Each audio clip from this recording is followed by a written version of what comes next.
Heya, cryptozens. Tonight's stories. U.S. lawmakers take aim at stablecoins. Inverse finance hacked for $15.6 million. PrimeBlock to go public through a $1.25 billion SPAC. It's 10 p.m. Pacific time. The date is April 3rd, 2022. Welcome back to the Crypto Overnighter. I'm your host, Nick. The cover model for the podcast is Tex, and together we take a nightly look at the crypto, NFT, and metaverse space and the industry that surrounds it. We bring you new stories on familiar topics. And keep in mind, nothing in this show should ever be considered financial advice. So, Trezor wallet, hardware wallet. Do you have one? If you do, be careful. There's some phishing attempts being made. Trezor has confirmed that they were the target of phishing attacks that happened on Saturday. So some bad actors, pretending to work for Trezor, sent out an email. And the email said that there had been a security breach and that some customer data had been exposed. Then it tells the person to download the latest software suite and to change their PIN. And of course, there's a download link.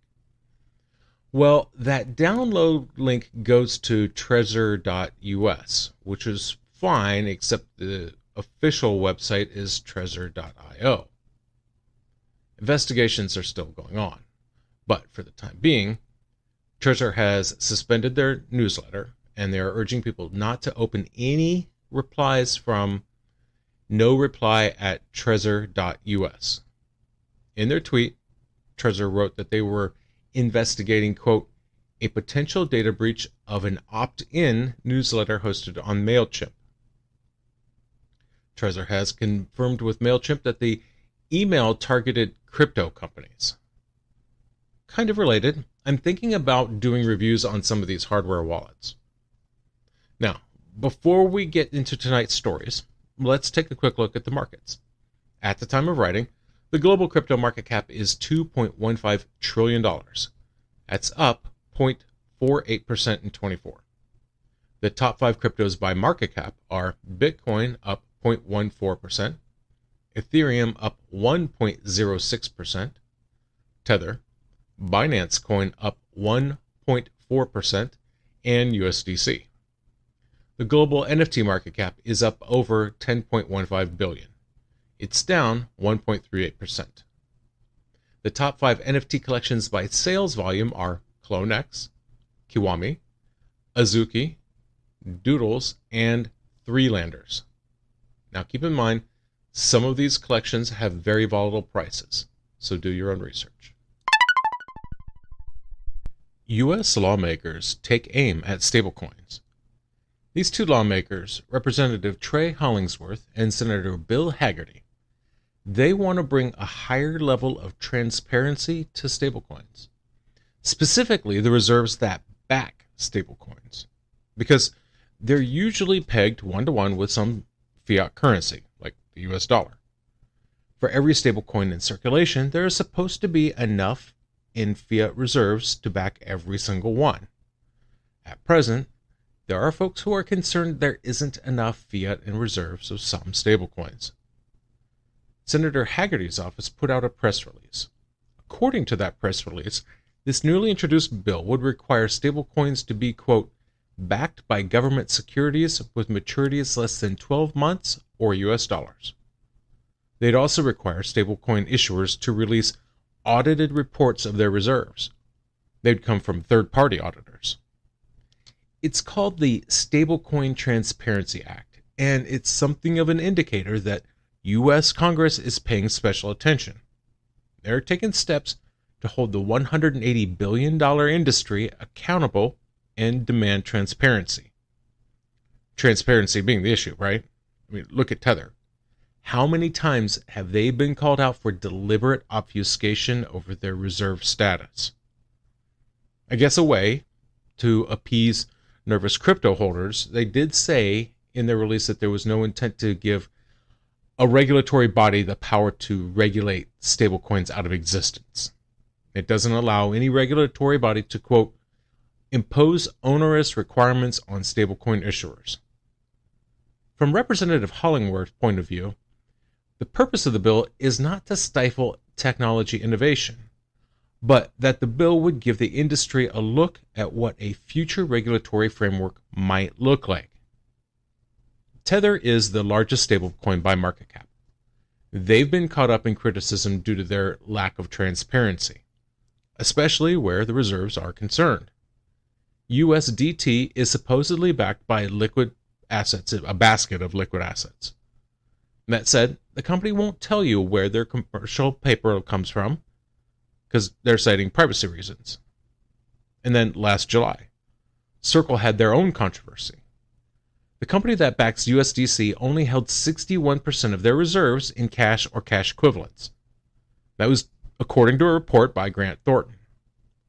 We reported on them recently, and they've really turned around their situation.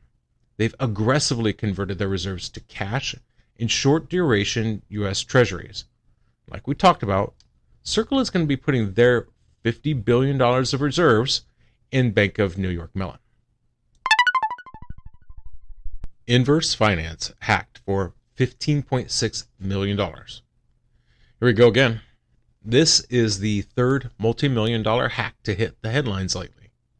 On Tuesday, there was Ronin, hit for $625 million in crypto. A couple of days later, Ola Finance said that they got hit for $3.6 million. Inverse Finance is an Ethereum-based DeFi lending protocol. They announced that they'd been hit by an exploit. The attacker got away with $15.6 million in stolen crypto. You know how in a lot of these things it's like a hack on a bridge that causes the problem? That's not the case this time, surprisingly. According to Inverse, the hacker targeted the Anchor money market. That allowed them to artificially manipulate token prices. And from there, they used these artificially inflated prices to borrow loans against extremely thin capital. Their tweet said, quote, "This morning, Inverse Finance's money market, Anchor, was subject to a capital-intensive manipulation of the inverse Ethereum price oracle on SushiSwap, resulting in a sharp rise in the price of Inverse, which subsequently enabled the attacker to borrow $15.6 million in Dola, Ethereum, wrapped Bitcoin, and Wi-Fi." Peck Shield is a blockchain security firm. According to them, the attacker took advantage of a vulnerability in the Keeper Price Oracle that Inverse uses to track token prices. They tricked the Oracle into thinking the price of Inverse's INV token was crazy high. And then they used that crazy high valuation as collateral on multi-million-dollar loans. And this wasn't done by a couple of broke college kids in their dorm room. It wasn't done by some black hat living in his mom's basement. The person who pulled this hack off already had money, because they started off by taking 901 Ethereum dollars out of Tornado Cash. That's about $3 million. And from there, they bought into several trading pairs on SushiSwap. The Keeper Price Oracle sees all this and thinks Inverse is crazy high. Then the attacker took out the Inverse-backed loans on Anchor before the arbitrageurs were able to knock the valuation back down where it belonged. So it wasn't really a risk-free play here. They put $3 million into this hack. If the price of Inverse had fallen back to normal levels before the loans were taken out, then they'd have lost that money. So the attacker got away with a pile of crypto. Almost 1,600 Ethereum, 94 wrapped Bitcoin, 39 Wi-Fi, and almost 4 million Dola. A lot of that went back through Tornado Cash, which is going to make it harder to trace. That said, 73.5 Ethereum is still sitting in the original wallet. Right now, all borrowing has been halted on the Anchor protocol. A representative of Inverse said that they're working with Chainlink to build a new Inverse Oracle. And they're also putting through a proposal to the DAO to, quote, "ensure all wallets impacted by the price manipulation are repaid 100%. PrimeBlock to go public through a $1.25 billion SPAC. So PrimeBlock is a US-based cryptocurrency mining and infrastructure startup. they're apparently going to become a publicly traded company. Their plan is to merge with a firm in a $1.5 billion deal, including the debt. According to Reuters, PrimeBlock will start trading on NASDAQ after they got a $300 million in equity financing. In order to go public, PrimeBlock is going to merge with 10X Capital Venture Acquisition Corp. And that deal is expected to be complete by the second half of 2022. Which this really does come at an interesting time. The U.S. SEC unveiled new rules about just this kind of thing. They're requiring organizations to provide additional details about their compensation, sponsors, conflicts of interest. So it's interesting that PrimeBlock is choosing right now to go through the process. I hope it serves them well. And that's going to do it for us tonight. Thank you so much for joining us. I really appreciate it. So tell me, do you have a self-hosted wallet? Is it a hardware wallet?